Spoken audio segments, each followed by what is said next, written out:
Graves is outside St James's Park for us. Vinny O'Connor's at Anfield. Pete, good to see you. Firstly to you, look, what has Isak had to say about Newcastle today on his way out? Thanks, Will. He's basically said thank you, hasn't he, to Newcastle United's supporters and the club.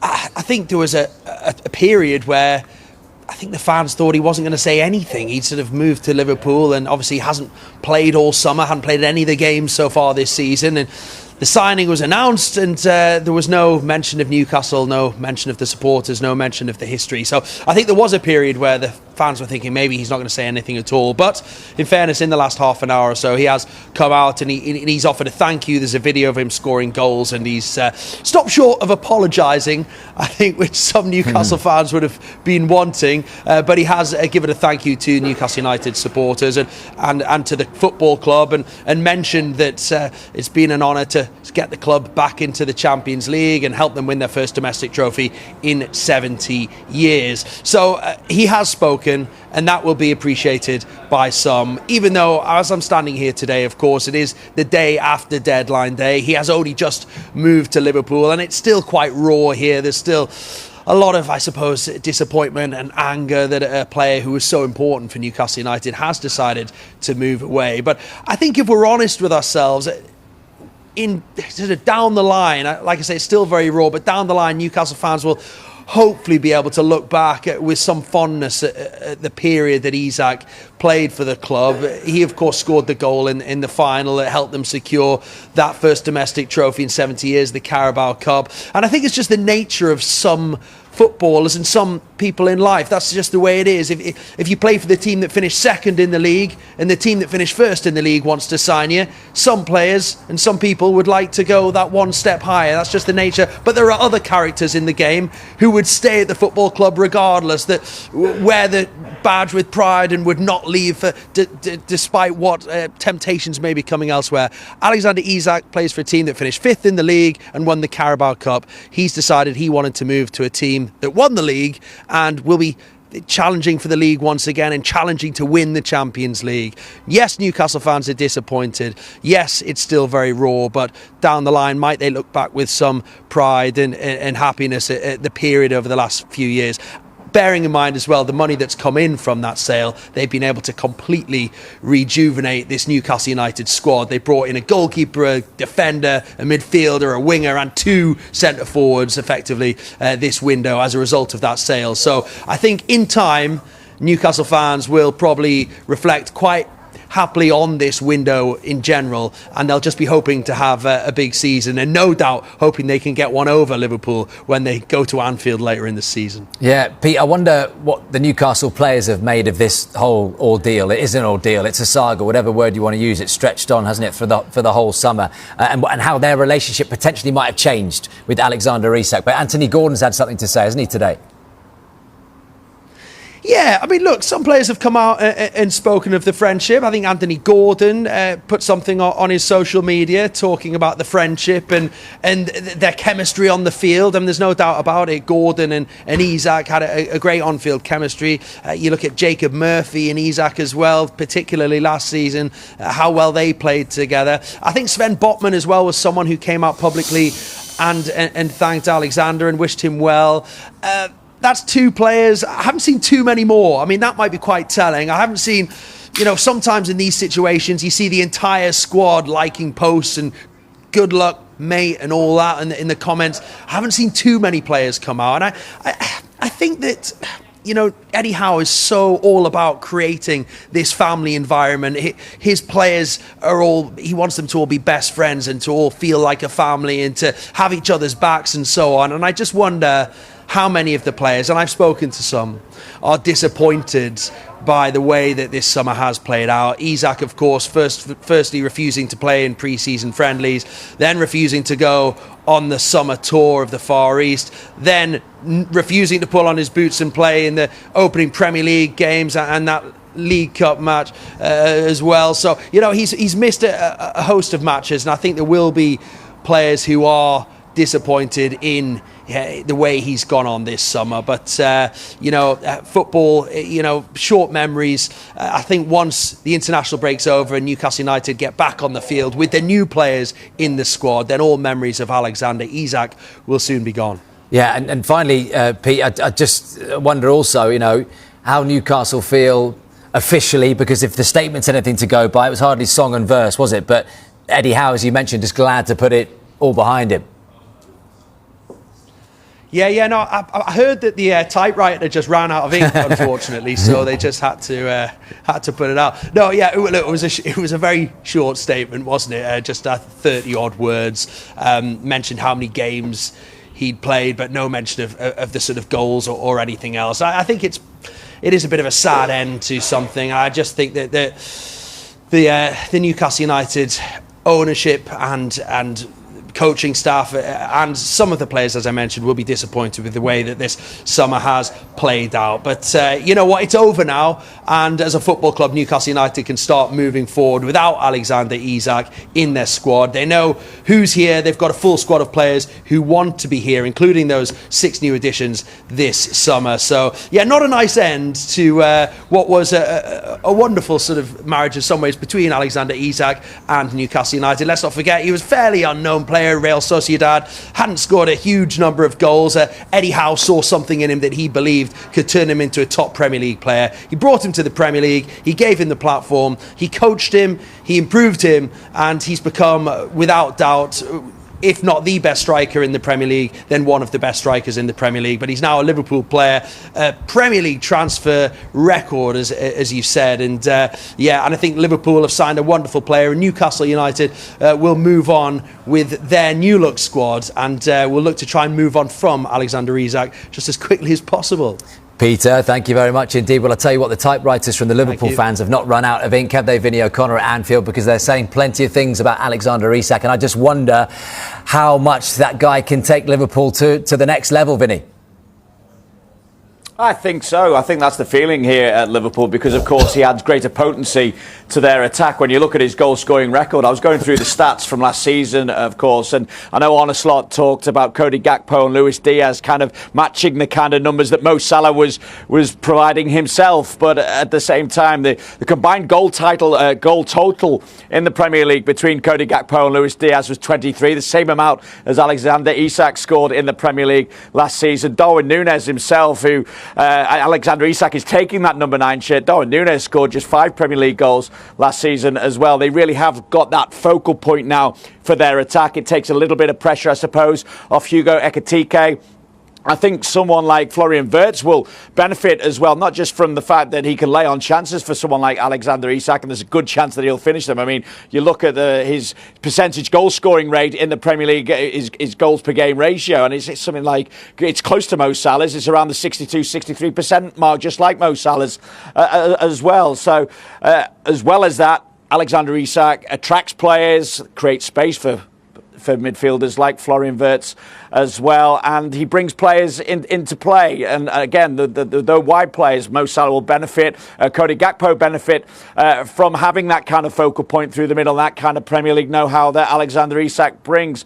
So in terms of that Liverpool attack, yeah, of course, there's going to be a great deal of excitement, I think, amongst the playing staff, amongst the management, but undoubtedly the fans. You've seen the reaction from the fans on social media as well. Yes, it's been a long-running saga to get to this point, but the fact that Alexander Isak is a Liverpool player has been met with a good deal of approval around these parts.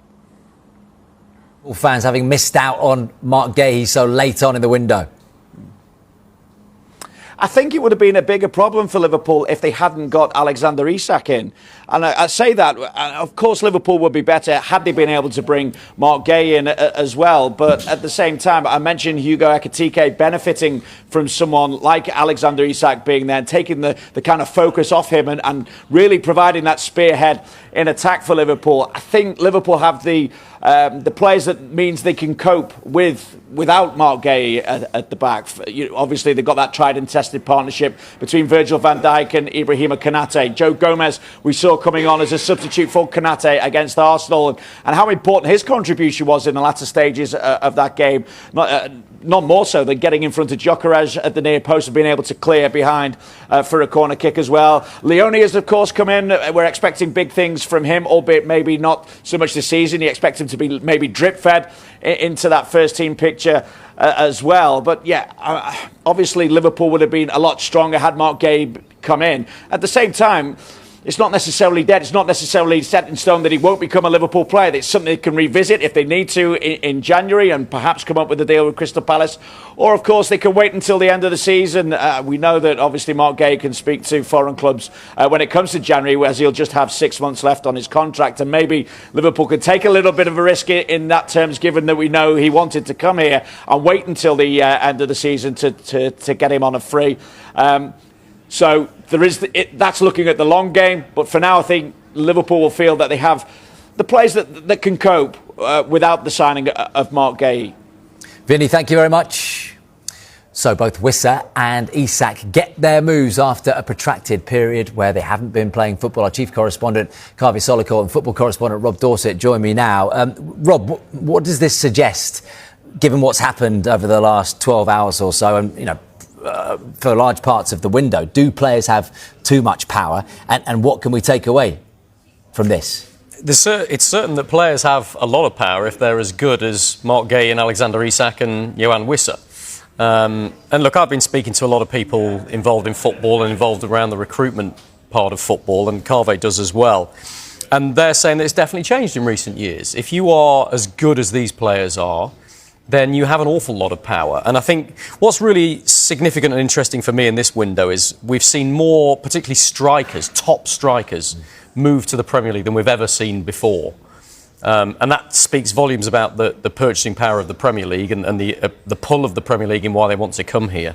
But with Isak and Wissa, they both agitated in the extreme, didn't they, if we can describe it like that, to make sure they got their moves. Both of them put very strong, shocking statements on social media, let's be honest, where they criticised their own employers, said that promises had been broken, and they got their move as a result of that. Now, would they have got their move without that sort of agitation?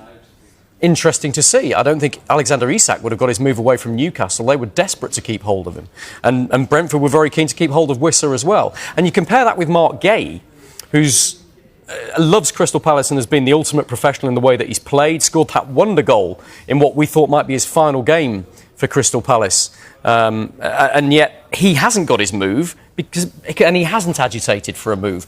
Is there a connection there? On the face of it, it would seem so. And the people I speak to in the industry say there is now, if you are an elite player, an inordinate amount of power that those players hold and their representatives. And if they exercise that power, they often get their wish. And the bottom line is clubs don't want to keep players that are unhappy. It's very difficult for a manager and for a club to keep a player that has been as explicit as Wissa and Isak were in saying they wanted to leave.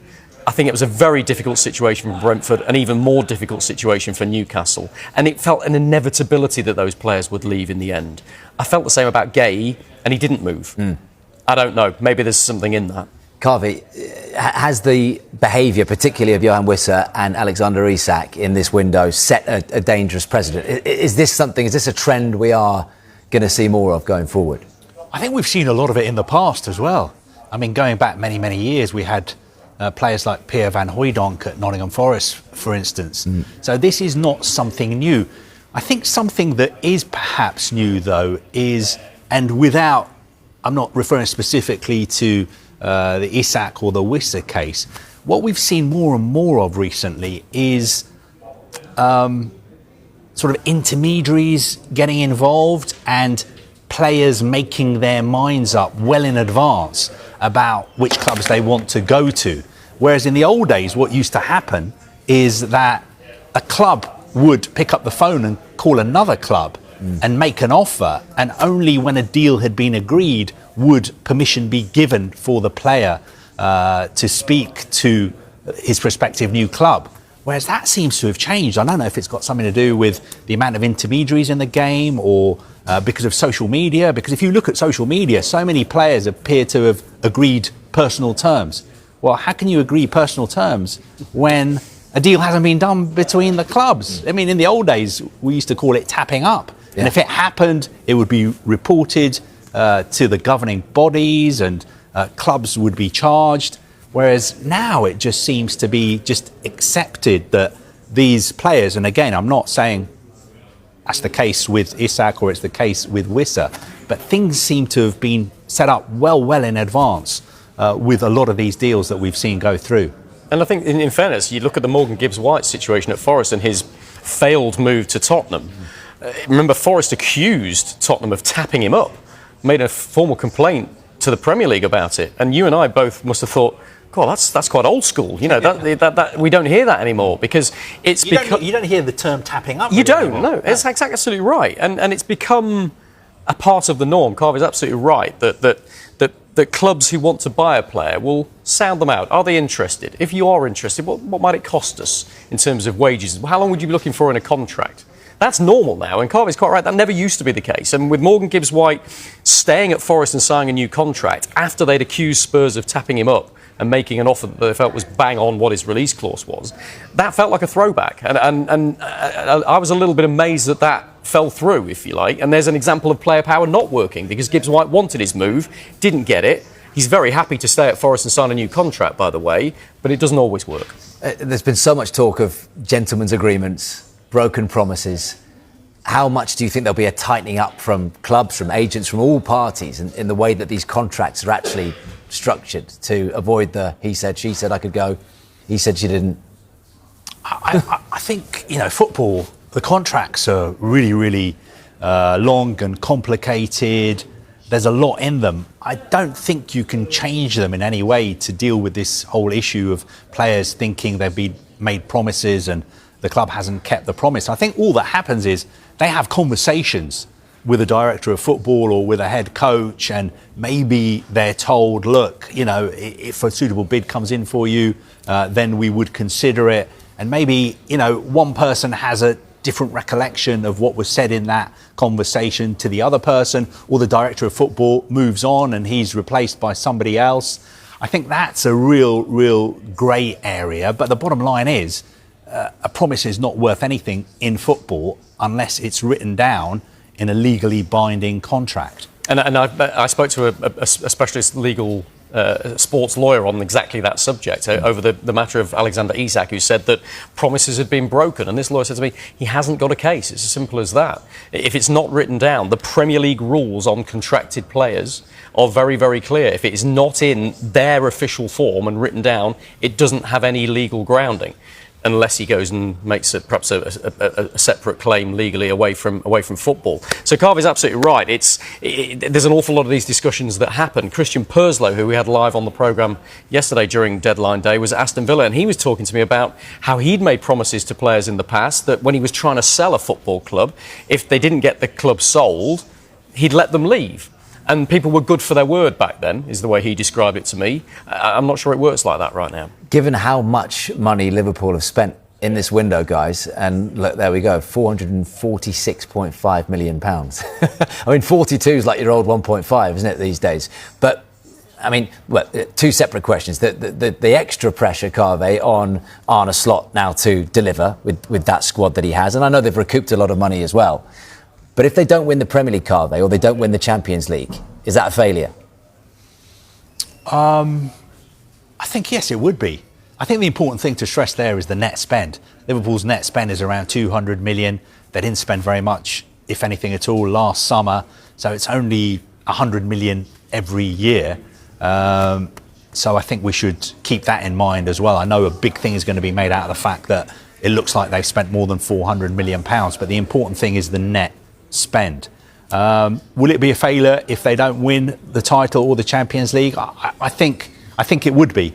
But even before they did this spending this summer, I made them the favourites to win the Premier League. I think the Champions League, obviously, it's tougher to win, But I think they've got a very good chance of winning that now with this squad that they've assembled. Well, that's the key point that Carve made, isn't it? You know, it's all well and good pumping out 446.5, but actually outgoings, and the latest of those being Harvey Elliott with an obligation to buy, it's pretty good business, isn't it? Well, look, yeah, we've seen it with Chelsea and Manchester City have really active production lines of young talent coming through.